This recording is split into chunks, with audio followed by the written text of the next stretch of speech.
orando pela sua vida. Então saiba, coisas vão acontecer aqui, Deus vai falar com você. Amém?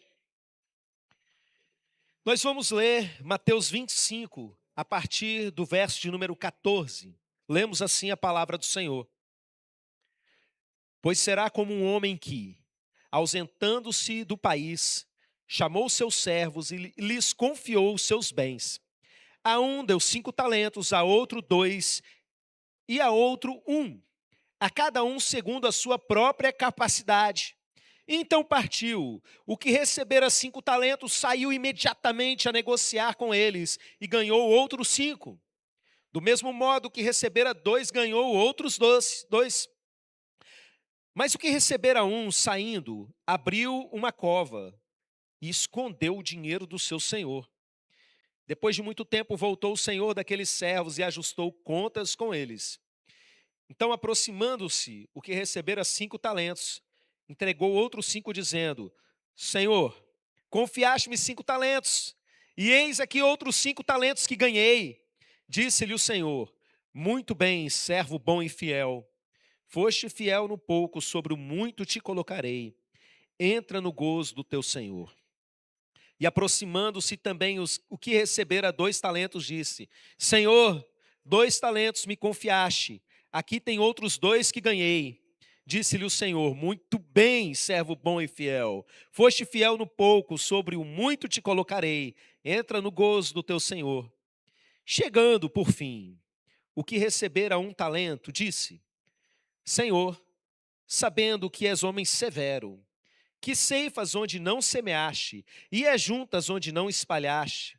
Receoso, escondi na terra o teu talento. Aqui tens o que é teu.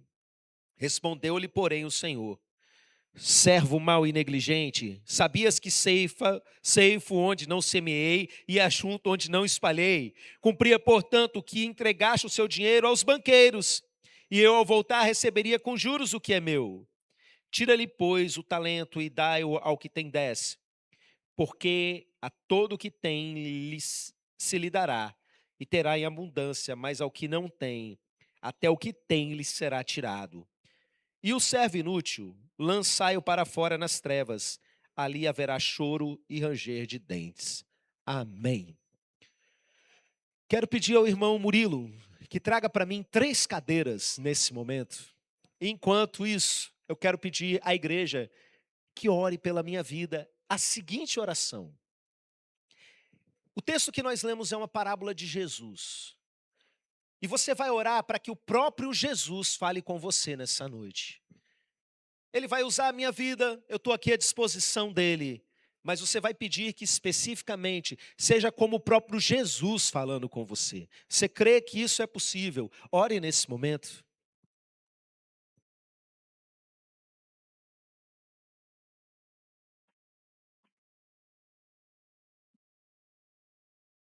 Pai, eu me coloco diante do Senhor como homem limitado, que eu sei que sou em todos os sentidos. Eu sei que o Senhor colocou algo em mim pela tua misericórdia, como a tua palavra aqui mesmo nos fala, meu Deus. E eu quero nesse momento multiplicar isso com zelo, meu Pai, transformar isso em dobro daquilo que o Senhor colocou no meu coração. Que cada um aqui nessa noite não olhe para o ser humano que está aqui, mas olhe para a palavra que o Senhor está trazendo. E que todos saiam daqui alimentados e transformados por ela. Em nome de Jesus. Amém. Amém. Murilo, mais uma coisinha. Coloca esse púlpito para o lado ali, segura por baixo, e essa mesa também, amém? Só colocar para lá. A mensagem ela vai ser bem objetiva, meus irmãos, e eu pedi que ele colocasse 3 cadeiras aqui, pelo seguinte motivo. Eu tenho 3 tipos de pessoas sentadas nas cadeiras dessa igreja nessa noite. Uma delas é você. E eu quero que até o final dessa mensagem você descubra em qual delas você está sentado nessa noite. Em qual Jesus quer que você esteja sentado. A gente acabou de ler um texto que está lá em Mateus 25, que faz parte do famoso sermão profético de Jesus. Jesus tem alguns sermões muito famosos, como por exemplo do Monte das Oliveiras, o Sermão do Monte, perdão. E tem esse sermão profético que começa lá em Mateus 24, vai até 25. Nós tínhamos antigamente um versículo desse sermão pintado grandão ali na parede. Se você olhar direitinho, dependendo da iluminação, você ainda enxerga ele. E nesse sermão, Jesus ensina sobre algo que vai acontecer com essa terra. Esse planeta ele tem data de validade. E a história ela vai chegar num fim, numa consumação, que é o início de um novo tempo. E aí, meus irmãos, Jesus explica para a gente como é que vai funcionar, sinais de quando isso está perto de acontecer. E ele conta algumas parábolas sobre esse momento. E essa parábola que nós acabamos de ler é sobre o momento da prestação de contas. E eu quero de cara dizer que você vai passar por isso. Pastor, não acredito nisso. Você vai passar por isso assim mesmo. Espero que até lá você acredite e mude o seu estado diante de Deus. Mas todo mundo vai passar pelo tribunal de Cristo. Mas quem foi salvo, quem recebeu Jesus como seu Salvador, teve a sua vida transformada, foi lavado, foi remido pelo sangue de Jesus, também vai. A Bíblia diz que aquele que crê, ele não é condenado. Nenhuma condenação há para os que estão em Cristo. Quem não crê já está condenado. Jesus disse isso. Mas, meus irmãos, lá em 2 Coríntios, capítulo 5, versículo 10, Paulo explica para a gente que todo mundo vai estar diante do tribunal de Cristo, para que receba como recompensa aquilo que fez de bom e aquilo que fez de ruim. Ou seja, a sua salvação ela não é pelas obras, mas a sua recompensa, ela é. A sua salvação é pela obra de Jesus. Não importa o que você faz, deixa de fazer. Você recebe o sacrifício que Jesus fez por você. Mas a partir desse momento, algo está sendo contabilizado na sua vida. Aquilo que você está fazendo na sua vida está contando sim diante de Deus. É o conceito que a gente chama de galardão, de recompensa. Existe algo que você vai receber diante de Deus, mesmo sendo alguém que não está condenado, mesmo sendo alguém que está com seu nome escrito no chamado livro da vida, que a Bíblia fala a respeito da gente. Tudo está sendo contabilizado diante de Deus. E queridos, essa parábola mostra um senhor que chama os seus empregados e ele distribui com eles talentos. E deixa eu explicar para você o que é talento. Por causa dessa parábola e por causa de uma interpretação dela, as pessoas passaram a usar a palavra talento como habilidade. Nossa, essa pessoa é talentosa, no sentido de que essa pessoa tem muitas habilidades, porque entende que uma habilidade foi dada por Deus. Mas, meus irmãos, no texto escrito, talento é uma palavra da época para se referir a um peso específico, ou seja, uma quantidade de dinheiro. Talento de prata, talento de ouro, era um peso, uma quantidade de dinheiro que era comercializado. E não tinha nada a ver com habilidades que as pessoas tinham. Então esse senhor chega e dá uma quantidade de dinheiro para um, uma quantidade de dinheiro para outro e uma quantidade de dinheiro para outro. E não são esses três que estão aqui não, são vocês, ok? Na verdade, na parábola eles também estão, mas tem dois que estão lá naquele canto. Eles estão representados em uma só cadeira. Existe um cara nessa parábola que ele recebeu um recurso apenas diante de Deus. E tudo bem sobre isso. Você não tem que estar preocupado, eu não consigo fazer determinada coisa porque eu não tenho recurso. Deus é justo. Ele deu a cada um a quantidade dentro da sua capacidade. Ninguém vai cobrar de você, nem Deus, espiritualmente, acima daquilo que você pode frutificar. E a expectativa que acontece, porque esse Senhor, quando Ele volta, Ele vai fazer a prestação de contas. Eu deixei esse recurso com cada um de vocês. E olha, Ele deu diferente para cada um. Deus faz isso com a gente. E ele vai cobrar proporcional àquilo que ele mesmo deu para cada um. Mas existe um cara que ele é o último a ser citado na história e vai ser o primeiro a ser citado nessa noite. É uma pessoa que recebeu de Deus todo o recurso para a vida que ele teria aqui na terra. E que recurso é esse? O que seria esse talento da história, esse dinheiro da história? É tudo aquilo que a gente recebe de Deus e que ele espera que a gente multiplique. Irmãos, isso é contado de outras formas, em outras parábolas de Jesus, em outras passagens. Ele espera, por exemplo, que a semente que a gente recebeu se transforme em outras sementes, na parábola do semeador. Existem várias figuras para dizer que a gente precisa multiplicar isso. Pastor, são almas que a gente precisa ganhar para Jesus? Também, mas não somente isso. Está muito mais relacionado à sua obediência. Porque às vezes a pessoa vai pregar uma vida inteira e não vai ganhar ninguém para Jesus. Mas ela foi obediente e ela estava ali lutando para frutificar diante do Senhor. E ela frutifica também na transformação do seu caráter, na maneira como ela transmite o amor de Jesus para as pessoas.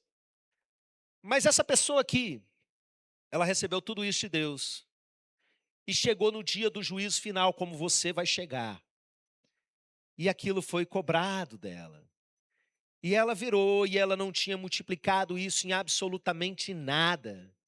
E aquilo que tinha, o recurso que tinha, enterrou. Vocês já viram aquele tipo de gente que guarda dinheiro no colchão?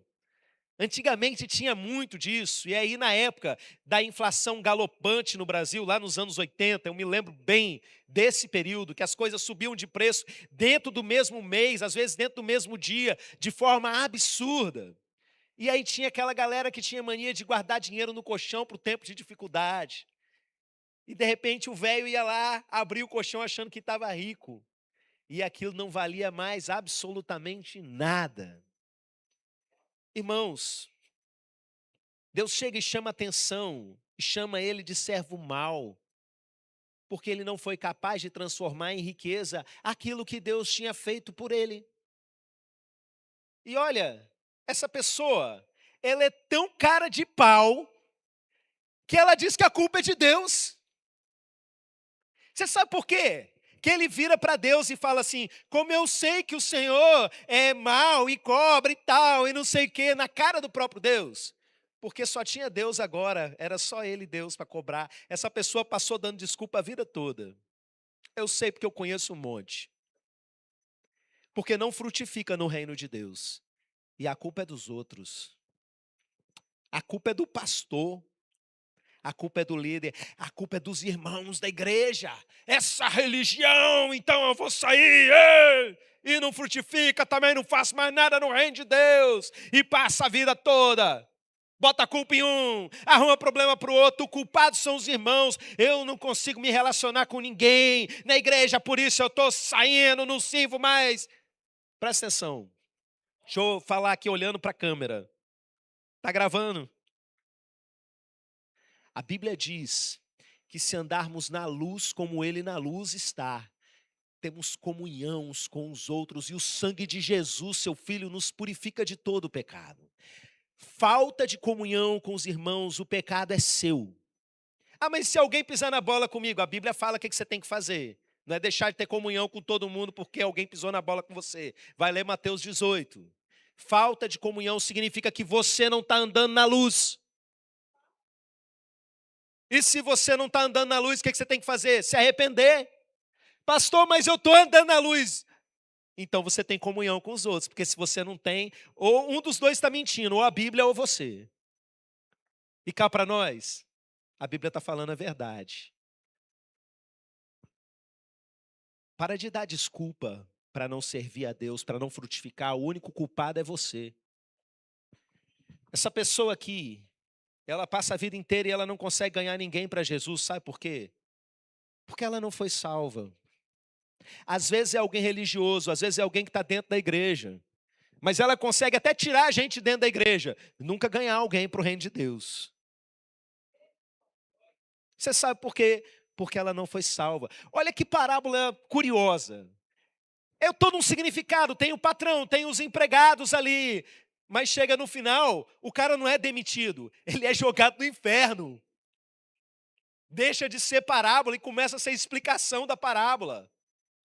Chega no final, você entende já que esse Senhor é Deus, que esses empregados são seres humanos, é a humanidade. E chega no final, esse cara que não frutificou é lançado nas trevas, que é uma figura nas parábolas de Jesus para ensinar sobre o inferno. Gente, Jesus ensinou muito sobre o inferno. Chegou uma época que os pregadores começaram a parar de falar de inferno, e eu me lembro de gente chegar para mim e reclamar. Não, porque essas igrejas ficam botando medo nas pessoas para falar sobre inferno. Eu sei que tem gente que fala de inferno para exercer controle sobre as pessoas, para exercer manipulação sobre o povo, para que eles façam aquilo que eles querem. Mas presta muita atenção no que eu vou dizer. Jesus ensinou sobre o inferno. Ensinar sobre o inferno é um alerta. Eu ando no mato com os meus filhos na roça. E às vezes um se desgarra e quer correr para frente. Eu falo assim: ei, aqui tem honra, tem onça. Tem honra também. Aqui tem onça. Caminha perto de mim. Aí teve uns dias para trás que tinha uma família andando numa trilha e a onça pegou a garotinha e estava com os pais. O pai teve que lutar para tirar a cabeça da criança lá da boca da onça. Eu salvei o vídeo para mostrar para eles. Estou manipulando os meus filhos com medo, bu. Não. Eu estou mostrando para eles como a vida funciona. E Jesus está fazendo isso. Olha, tem inferno para aquele que não é salvo por ele. E você precisa saber dessa realidade. Uma das marcas principais da pessoa que está caminhando para o inferno é que ela não liga para a salvação de mais ninguém. Sabe por quê? Porque ela não foi salva. Às vezes ela acha que é. Porque ela é de determinada religião, porque frequenta, eu sou lá da igreja do pastor Cléris, é claro que eu vou para o céu. Mas ela não está preocupada em salvar ninguém, porque ela não foi salva. Gente, uma pessoa que foi alcançada, que sabe da perdição de pecado que saiu, que sabe que Jesus morreu por ela e que se não fosse por Jesus, ela estaria perdida. Essa pessoa quer salvar outras pessoas, ela quer fazer algo. Mas alguém que passa outro dia, ela não se preocupa com nada disso, ela não frutifica em área nenhuma. É porque ela ainda não entendeu o plano de salvação. Ela ainda não se arrependeu da vida que tem, entregou sua vida para Jesus. Mas a prestação de contas vai chegar. Um dia nós seremos levados diante do tribunal de Cristo. E aí, meus irmãos, as nossas obras vão ser colocadas diante do Senhor. Apartai de mim, servo mau. Lança esse servo mau agora nas trevas. É isso que Jesus está dizendo que vai acontecer. Vamos para a segunda cadeira. Esse camarada aqui, ele não aparece na parábola, mas ele está aqui hoje. Ele é só citado na parábola. Ah, mas não são 3 pessoas? São 3 pessoas. Mas as 2 últimas fazem a mesma coisa. Esse daqui, ele é citado por Jesus na seguinte situação. Quando Jesus vai fazer a prestação de contas com esse, ele vira para ele e fala assim: ô, seu servo mau, você podia ter colocado no banco. Pelo menos estava rendendo. Esse aqui é o cara do pelo menos. Ele não está frutificando igual aquele que a gente vai chegar daqui a pouco. Ele é um cara que foi salvo, que está rendendo alguma coisinha. Você é alguém que está rendendo alguma coisinha? Você é o cara do pelo menos? Deixa eu te falar, não seja não, velho. Seja aquele de lá. Não seja aquele que vai empurrando com a barriga, sabe? Ah, tá ali, eu fui salvo, mas se der eu falo, se não der não falo. E por aí vai, vida que segue. É uma pessoa acomodada, que pode colocar no banco, deixa lá para render, vai passar, mas sem praticamente levar ninguém junto. Eu trabalhei durante muitos anos no escritório da Convenção Batista do Estado do Espírito Santo. Trabalhei em comissões estaduais, trabalhei na Ordem dos Pastores, trabalhei na União de Homens, ajudei em várias e várias áreas ali dentro. E eu aprendi uma coisa no início, nos primeiros dias do meu trabalho, ouvindo uns pastores conversando a respeito de tipos de ministério que existiam. E um falou assim: existe um tipo de ministério que é um ministério de manutenção. Tem todo tipo de igreja, meus irmãos, igreja do interior, que não cresce porque a juventude sai para estudar na capital e nunca mais volta, e fica lá sempre do mesmo tamanho, mas tem um servo fiel lá trabalhando. Existe igreja de periferia, existe igreja de centro, existe igreja de bairro de rico. Mas independente de onde esteja, tem pastores ali à frente. E existe um tipo de ministério que não é um ministério que avança, é um ministério de manutenção. O que é um ministério de manutenção? Que o cara empurra com a barriga. Ele tem um salário bom que dá para ele viver, que dá para ele sustentar a família dele, e tudo bem. Prega domingo após domingo, faz as programações conforme o calendário vigente da igreja, recebe as programações da convenção, aplica aquilo. Ele é um cumpridor de tarefas. Ele não consegue enxergar para além das tarefas a serem cumpridas, uma depois da outra. Ele é alguém que é um servo de Deus? É, mas ele se acomodou no ministério. E aí eu comecei a ver isso, conhecendo um tanto de gente, e eu percebi que tanto líderes eram acomodados, e líderes de ministérios também na igreja. E as pessoas, de uma maneira geral, muitas delas têm vidas acomodadas. Líderes da igreja, prestem atenção. Líderes de ministério, líderes de célula, olhem aqui para os meus olhos azuis. Não sejam líderes acomodados, meros cumpridores de tarefa, sabe? Eu tenho culto tal dia, eu tenho que fazer isso, eu tenho que fazer aquilo. Olhe para além, olhe para as pessoas que estão ao redor, olhe para o que está acontecendo, olhe para as necessidades, olhe para o próximo passo.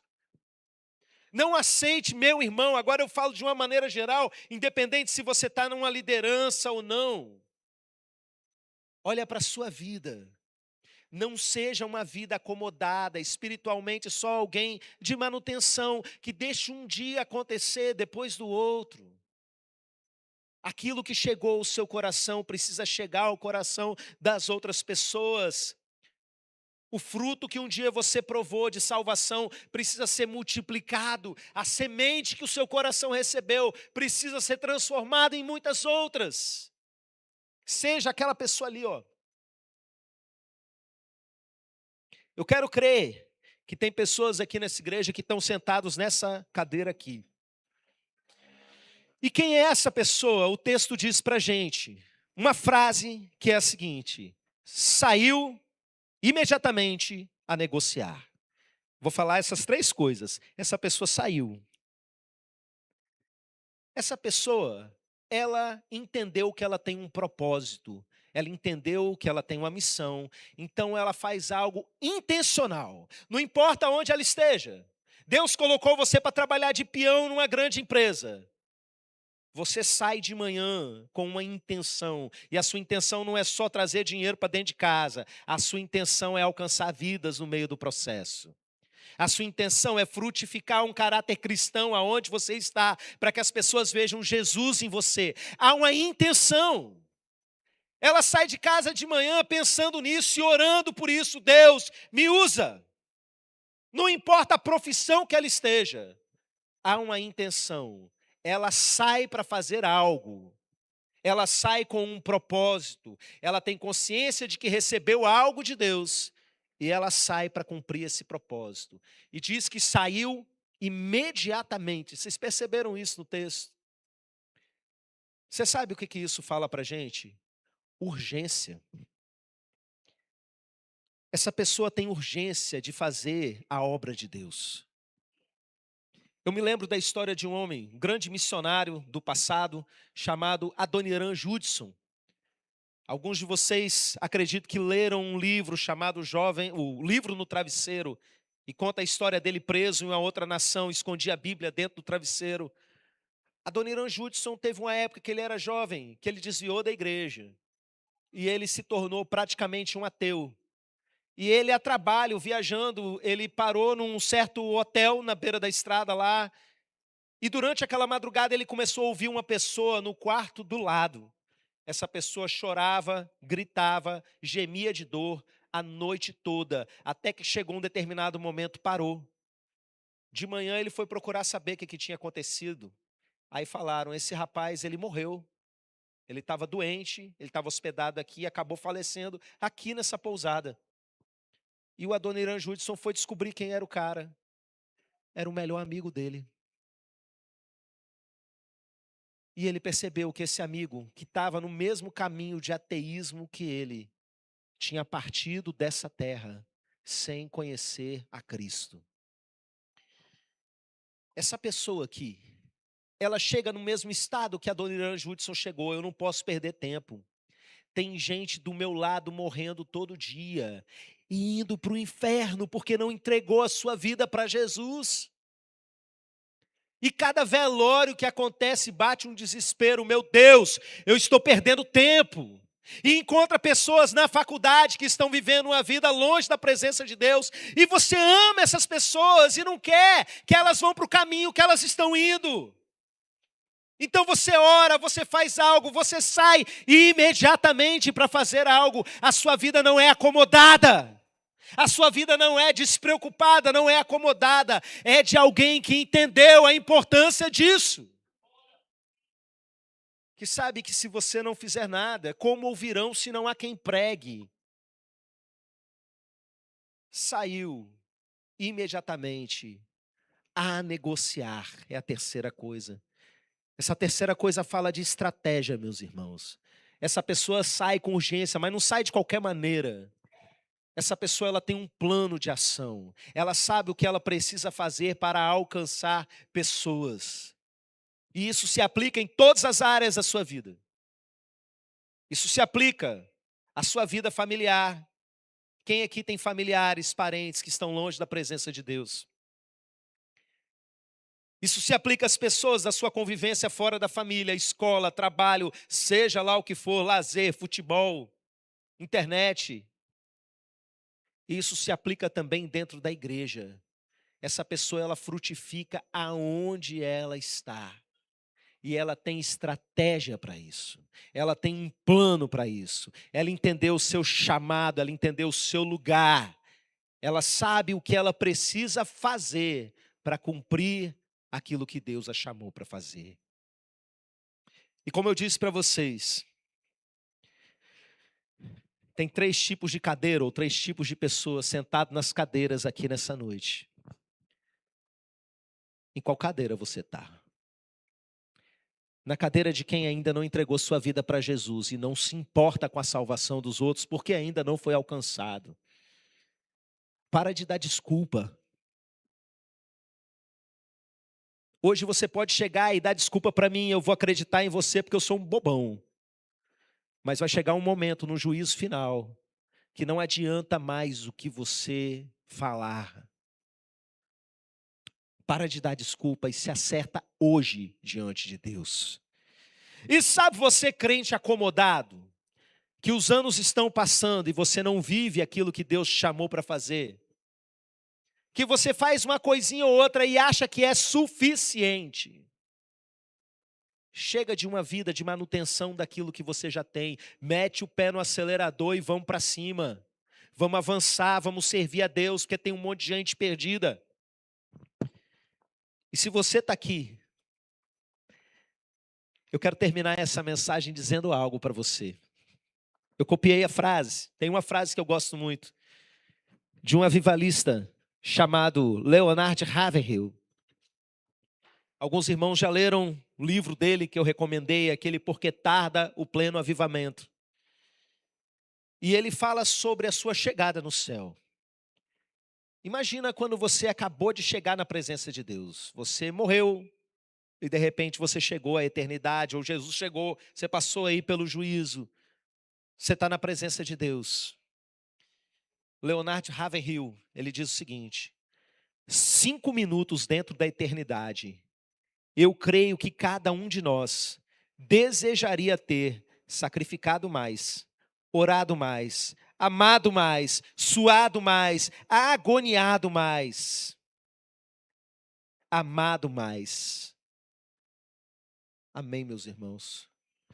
Se você está nessa cadeira aqui, eu quero convidar você a suar mais ainda do que você tem suado, a orar mais ainda do que você tem orado, a amar mais ainda do que você tem amado.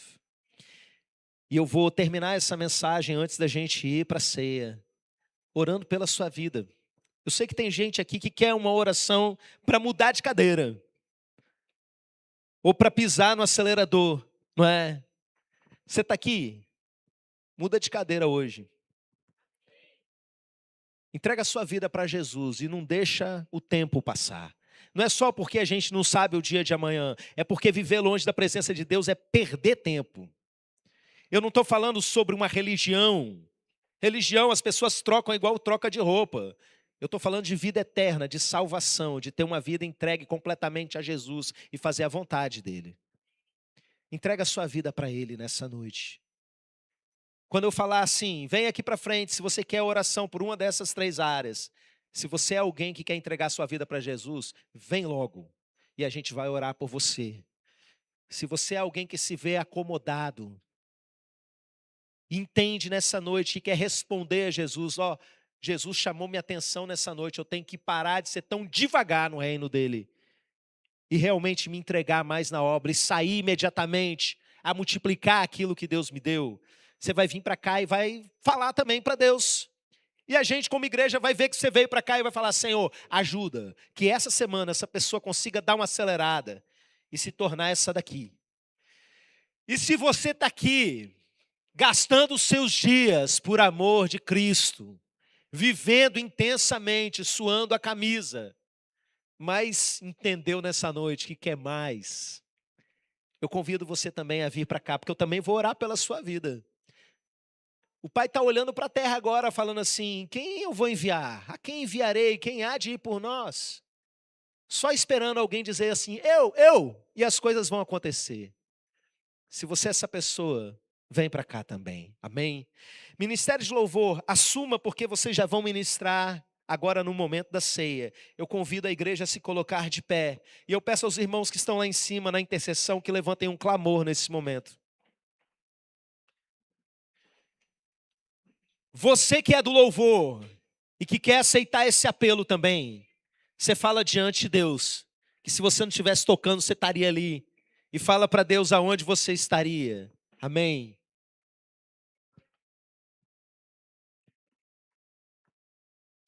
Pai querido, nesse momento eu peço que o Senhor dê coragem para aqueles que querem se posicionar. Eu vou orar por todo mundo que quiser, meu Pai. Por cada pessoa que quiser tomar uma decisão diante do Senhor, seja ela qual for. Mas eu peço que eles se manifestem nesse sentido, porque eu vou orar especificamente por esses que deram um passo na tua direção. Em nome de Jesus. Amém. Sai do seu lugar e vem para cá se você entende que precisa se posicionar em cada uma dessas situações. Se você quer entregar sua vida para Jesus, se você quer deixar de ser, às vezes, tão acomodado, ou se você quer se render ainda mais na presença do Senhor. Vão chegando para cá para ajudar quem está aí, né? Chegando no corredor. Se Deus falou com você, apenas responda a Ele. Amém?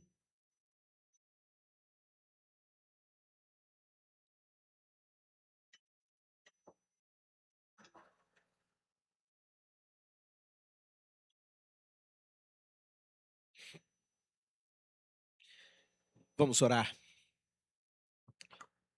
Pai, eu estendo as minhas mãos sobre cada um desses, nesse gesto bíblico de bênção. Eu entendo, meu Deus, que eles responderam a um chamado do Senhor.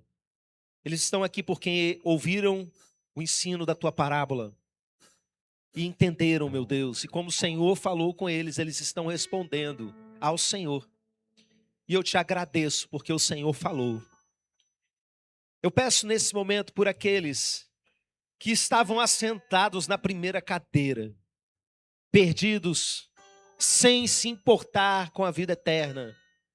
Às vezes, usando de desculpas e culpando todo mundo, menos a si mesmo. Em nome de Jesus, olha para a decisão deles nessa noite.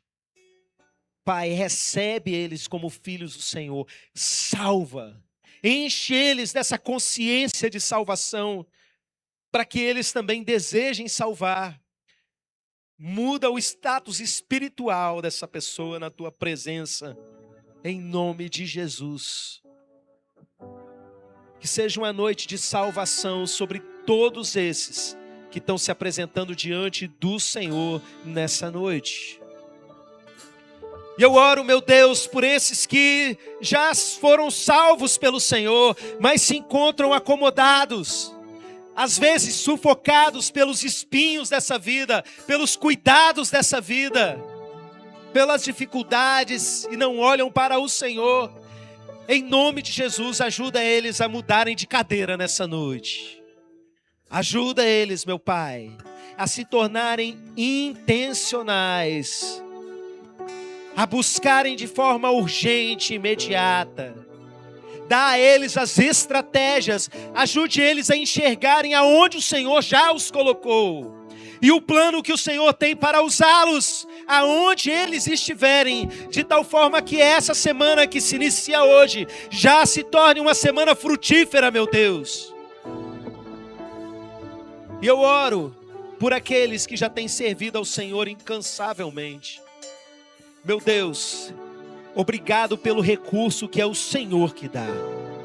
Obrigado porque o Senhor nos dá para servir ao Senhor tudo aquilo que a gente precisa, proporcional àquilo que o Senhor entende ser a nossa capacidade. Mas nos ajuda, meu Pai, a transformar 100% daquilo que o Senhor nos deu em algo muito maior, a espalhar a Tua bênção nesse mundo, meu Pai, a espalhar a Tua salvação nesse mundo, no nome de Jesus. Amém. Aleluia.